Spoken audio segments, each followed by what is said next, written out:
Kroatia. Olicic vähän jähmeällä jalalla tulee tämä ikinuori pelaaja boksin sisälle. Pallo maaliin, oma maali! Näin Marcelo laittaa pallon Brasilian maaliin. Ja tässä kirjoitetaan jalkapallon MM-kisan historiaa kyllä isolla tussilla.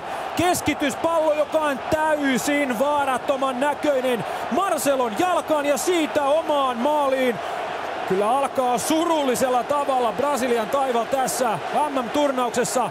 Keskityspallo, sieltä se lähtee Olicin jalasta ja Marcelo jalkoineen. En tiedä mitä Brassi tässä ajattelee, mutta ohjaa pallon verkkoon ja Kroatia johtaa ottelua 1-0. Vielä kerran tuo pallo tulee tässä. Ottaa ensin yhden kimmokeen ja sitten Marcelon jalkaan. Pallo tulee niin puskista Marcelolle, hän ei oikeastaan näe.